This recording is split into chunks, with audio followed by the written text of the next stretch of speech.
여러분, 핸드폰 배터리가 5% 밑으로 떨어지면 다들 불안하시죠? 당장 충전기를 찾게 됩니다. 그런데 만약 충전하는데 10년이 걸린다면 어떨까요? 상상만 해도 끔찍합니다. 지금 미국이 딱 그런 상황입니다. AI라는 엄청나게 무거운 앱을 24시간 돌리느라 국가 전체 전력이 광속으로 닳고 있습니다. 그래서 미국은 지금 가장 빠르게 충전해줄 해결책으로 돈이 몰리고 있습니다. 어디일까요? 원전? 아닙니다. 바로 태양광입니다. 태양광이요? 뜬구름 잡는 얘기 아니냐고요? 트럼프는 신재생을 싫어하는데 무슨 태양광이냐? 미국 정책에 반대되는 것 아니냐? 생각하실 수 있습니다. 미국 로렌스 버클리 국립연구소의 자료를 보시죠. 2024년 말 기준으로 미국 전력망에 연결되려고 줄 서 있는 새로운 발전소, 즉 새로운 충전기의 80%가 태양광과 ESS입니다. 압도적인 비중입니다. 언론에서는 원전 하면서 SMR 얘기만 하죠. 하지만 원전은 2030년 넘어야 상용화되기 때문에 지금 당장 급한 불을 끌 수 있는 건 태양광밖에 없습니다. 이젠 구조가 바뀌었습니다. 오늘 영상에서는 이 거대한 미국의 전력 위기가 어떻게 태양광 시장의 판을 완전히 바꾸고 있는지 설명드리겠습니다. 그리고 이 변화 속에서 어떤 기업이 가장 큰 수혜를 볼지, 우리는 어디에 투자해야 하는지 명확하게 짚어드릴 겁니다. 이 영상 하나로 미국 태양광 시장의 거대한 흐름과 핵심 투자 포인트를 모두 잡아가실 수 있습니다.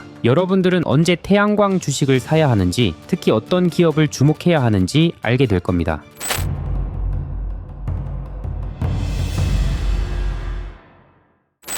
태양광 발전의 원리는 간단합니다. 태양빛을 받아서 전기로 바꾸는 겁니다. 근데 두 가지 큰 약점이 있었습니다. 첫째, 해가 떠 있을 때만 전기를 만들 수 있다는 것. 이걸 간헐성이라고 부릅니다. 둘째, 만든 전기를 저장할 곳이 없다는 것. 이 문제 때문에 태양광은 보조 에너지원 취급을 받았습니다. 하지만 이제는 다릅니다. ESS, 즉 에너지 저장 장치라는 거대한 배터리가 등장했습니다. 낮에 만든 전기를 ESS에 꽉꽉 채워놨다가 밤에 꺼내 쓰면 됩니다. 간헐성 문제가 해결된 겁니다. ESS 관련주는 제가 충분히 정리해드린 바 있죠. 그리고 LCOE라는 개념이 있습니다. 균등화 발전 비용이라고 합니다. 말이 어렵죠? 쉽게 말해 발전소 짓고 운영하는 모든 비용을 평생 만드는 전기량으로 나눈 값입니다. 일종의 전기 가성비 지표라고 보시면 됩니다. 이 LCOE가 낮을수록 더 싼 전기를 만들 수 있다는 뜻입니다. 놀랍게도 현재 태양광의 LCOE는 가스나 석탄 같은 화석 연료보다 더 저렴합니다. 세금 혜택을 빼고 봐도 태양광 발전 비용은 메가와트 시당 38에서 78달러 수준입니다. 가스 복합 화력 발전보다 훨씬 저렴합니다. 가장 빠르고 가장 싼 에너지원이 된 겁니다. 자, 여기서 잠깐 말씀드리고 싶은 게 있습니다. 제가 왜 이렇게 복잡한 산업 구조를 얘기하려고 하는지 아시겠나요? 투자에서 가장 확실한 기회는 단 하나입니다. 바로 쇼티지, 즉 공급 부족입니다. 수요는 폭발하는데 공급이 따라가지 못할 때 그 틈새에 돈이 몰립니다. AI 반도체, 전력 인프라가 지금 그렇고 오늘 다룰 태양광 핵심 소재에도 냄새가 나기 때문입니다. 저는 여러분이 단순히 태양광 조퇴하고 아무 주식이나 사는 걸 원하지 않습니다. 구조를 읽고 돈이 어디로 몰릴지 정확히 파악해서 진짜 기회를 잡으셨으면 합니다. 그래서 오늘은 조금 복잡하더라도 공급망을 제대로 이해하는 시간을 가지겠습니다. 따라오시면 됩니다. 태양광 공급망은 어떻게 구성될까요? 이것도 간단합니다. 모래에서 규소를 뽑아내서 아주 뜨거운 열로 녹여 만든 게 폴리실리콘입니다. 이게 모든 것의 시작입니다. 이 폴리실리콘 덩어리를 얇게 잘라낸 판이 웨이퍼입니다. 이 웨이퍼를 가공해서 전기를 만들 수 있게 만든 작은 조각이 셀입니다. 그리고 이 셀들을 수십 개 모아서 하나의 커다란 판으로 만든 게 우리가 흔히 보는 태양광 패널, 바로 모듈입니다. 정리하면 폴리실리콘, 웨이퍼, 셀, 모듈 순서입니다. 이 순서를 기억해야 오늘 영상의 핵심을 이해할 수 있습니다. 자, 미국이 왜 태양광에 목숨을 거는지 이제 감이 오실 겁니다. 속도가 압도적입니다. 대형 태양광 발전소는 짓는데 18개월이면 충분합니다. ESS는 20개월이면 됩니다. 2030년 넘어야 상용화될 SMR, 즉 소형 모듈 원전이나 신규 건설이 꽉 막힌 가스 화력 발전소와는 비교가 안 됩니다. 당장 급한 불을 끄기엔 태양광과 배터리 조합이 유일한 대안입니다. 그런데 문제가 또 있습니다. 발전소를 빨리 지어도 국가 전력망에 연결하는데 평균 5년이 걸립니다. 미국의 전력망이 너무 낡아서 그렇습니다. 도로가 좁은데 차만 늘어나는 꼴입니다. 그래서 나온 해결책이 독립형 태양광입니다. 이걸 오프그리드 마이크로그리드라고 부릅니다. 쉽게 말하면 국가 전력망에 기댈 필요 없이 자기들만의 작은 발전소를 만드는 겁니다. 태양광 발전기에 ESS 배터리, 그리고 비상용 발전기를 묶어서 24시간 전기를 자급자족하는 시스템입니다. 데이터 센터처럼 미국처럼 전기가 단 1초도 끊기면 안 되는 곳들이 앞다투어 도입하고 있습니다. 설치 기간도 2년이면 충분합니다. 그런데 진짜 중요한 이야기는 지금부터입니다. 2025년 7월 두 가지 거대한 사건이 터지면서 태양광 시장의 불확실성이 거치고 거대한 상승의 방아쇠가 당겨졌습니다. 바로 미국과 중국의 동시 변화입니다. 먼저 미국의 정책 불확실성이 완전히 해소됐습니다. 2025년 7월 기존 IRA 법안을 수정한 OBBB 법안이 통과됐습니다. 이 법의 목표는 딱 하나입니다. 미국 태양광 공급망에서 중국을 완전히 지워버리는 겁니다. 미국은 태양광을 키우고 싶은데 그냥 키우는 게 아닙니다. 중국을 완전히 배제하고 키우고 싶어 합니다. 이게 핵심입니다. 시장은 IRA가 폐지될까봐 벌벌 떨었는데 결과는 정반대였습니다. 이 법에는 당근과 채찍이 있습니다. 우선 강력한 채찍부터 보시죠. 바로 PFE, 즉 해외 금지기관 규정입니다. 간단합니다. 미국이 찍은 나라들, 특히 중국산 부품이나 소재를 쓰면 세금 혜택을 한 푼도 안 주겠다는 겁니다. 사실상 2026년부터 모든 걸 비중국산으로 써야 합니다. 중국을 공급망에서 완전히 지워버리려는 강력한 채찍입니다. 그런데 더 중요한 당근이 있습니다. OBBB 법안은 미국 내 태양광 제조기업들에게 엄청난 선물을 줬습니다. 첫 번째, AMPC가 그대로 유지됐습니다. AMPC는 미국 땅에서 태양광 부품을 만들면 주는 보조금입니다. 이건 미국 내 공장들에겐 생명줄과 같습니다. 두 번째, 세제 혜택 보장입니다. 2026년 6월까지 착공하는 프로젝트는 향후 4년간 ITC나 PTC 같은 세금 혜택을 100% 보장해주기로 했습니다. 불확실성이 사라지니 기업들은 바로 움직였습니다. 미국의 대표 기업 퍼스트솔라는 법안 통과 후 단 한 달 만에 2.1기가와트의 신규 수주를 따냈습니다. 상반기 내내 부진했던 걸 한 방에 만회한 겁니다. 그리고 중국이 스스로 공급 과잉을 끝내기 위한 대수술에 들어갔습니다. 그동안 태양광 시장의 가장 큰 문제는 중국에 미친 듯한 저가 경쟁, 치킨 게임이었습니다. 다 같이 죽는 구조였죠. 그런데 2025년 7월 중국 정부가 2차 과열 경쟁 방지 정책이라는 칼을 빼들었습니다. 이름은 어렵지만 내용은 간단합니다. 이제 우리도 그만 싸우고 돈 좀 벌자는 겁니다. 기업들이 자발적으로 500억 위안, 우리 돈 약 9조 원의 기금을 만들어 문 닫을 공장들을 사들여 폐쇄하기로 했습니다. 전체 폴리실리콘 생산의 3분의 1을 없애겠다는 겁니다. 더 놀라운 건 정부가 오펙처럼 전체 생산량을 정하고 기업별로 할당량을 나눠주는 방식을 도입한다는 겁니다. 이제 국가가 나서서 공급량을 통제하겠다는 선언입니다. 시장은 즉각 반응했습니다. 2025년 7월 한 달간 중국 폴리실리콘 선물 가격은 53%, 현물 가격은 31%나 폭등했습니다. 자, 그럼 여기서 우리는 어떻게 해야 하냐? 여기서부터가 본론입니다. 미국의 이런 강력한 정책이 어떤 결과를 낳을까요? 간단합니다. 이 정책은 비중국산 태양광 소재의 수요를 폭발시킬 겁니다. 동시에 세계 최대 공급자였던 중국은 스스로 생산량을 줄이겠다고 선언했습니다. 공급을 틀어주겠다는 겁니다. 수요는 폭발하는데 공급은 줄어든다? 심지어 특정 공급망에 대한 수요는 훨씬 더 크게 폭발한다? 결과는 하나입니다. 비중국산 핵심 소재 가격의 구조적인 폭등입니다. 미국 내 모듈 생산 능력은 2027년 78.4기가와트까지 늘어나는데 이걸 만들 비중국산 폴리실리콘은 전 세계를 긁어모아도 34기가와트밖에 없습니다. 물건은 34개인데 사려는 사람은 78명이나 줄을 선 셈입니다. 이게 무슨 뜻일까요? 2026년부터 미국에 있는 모든 태양광 모듈 회사들이 한정된 비중국산 폴리실리콘과 웨이퍼를 차지하기 위해 전쟁을 벌이게 된다는 겁니다. 결과는 뻔합니다. 비중국산 폴리실리콘과 웨이퍼 가격은 폭등할 수밖에 없습니다. 구조적인 가격 상승이 예정되어 있는 겁니다. 그런데 대부분의 투자자들은 태양광 하면 한화솔루션, HD현대에너지솔루션 이런 유명한 모듈 회사들만 떠올립니다. 모듈 회사들은 서로 싸우게 됩니다. 한정된 폴리실리콘과 웨이퍼를 차지하기 위해 전쟁을 벌이는 거죠. 그럼 누가 유리할까요? 당연히 폴리실리콘과 웨이퍼를 만드는 회사들입니다. 가격 결정권이 완전히 넘어갑니다. 구조적 쇼티지가 숨어 있는 것이죠. 2026년부터 예정된 피할 수 없는 공급 부족입니다. 한국 주식에서는 OCI 홀딩스에 주목해 볼 수 있습니다. OCI 홀딩스는 미국의 햄록, 독일의 바커와 함께 전 세계 3대 비중국산 폴리실리콘 생산업체입니다. 이 공급 부족 사태에 가장 직접적인 수혜를 볼 수 있는 기업입니다. 심지어 여기서 멈추지 않고 베트남의 2.7기가와트 규모의 웨이퍼 공장까지 짓고 있습니다. 폴리실리콘부터 웨이퍼까지 미국이 가장 필요로 하는 비중국 공급망의 핵심 플레이어로 자리매김하고 있습니다. 가격 결정권을 쥐게 될 확률이 아주 높습니다. 미국에서는 퍼스트솔라입니다. 이 회사는 아주 독특합니다. 폴리실리콘을 쓰는 대부분의 회사와 달리 카드뮴 텔루라이드라는 다른 물질로 방막형 태양광 모듈을 만듭니다. 중요한 건 이 모든 생산 과정이 전부 미국 안에서 이루어진다는 겁니다. 중국 공급망 이슈에서 완전히 자유롭습니다. OBBB 법안의 가장 완벽한 수혜주 중 하나입니다. 대규모 발전소 프로젝트에서 특히 인기가 많을 겁니다. 결론은 간단합니다. 태양광 산업은 미국의 정책 안정화와 중국의 공급 조절이라는 두 개의 강력한 엔진을 달고 저점을 통과했습니다. 일시적 반등이 아니라 추세적 전환의 변곡점에 서 있습니다. AI가 촉발한 전력 수요는 장기적인 수요를 보장하고 미국 정부는 중국산 아웃을 외치며 비중국산 소재의 가치를 끌어올리고 있습니다. 심지어 중국마저 공급을 줄이며 가격 인상에 동참하고 있습니다. 이 과정에서 우리의 돈은 공급망의 가장 위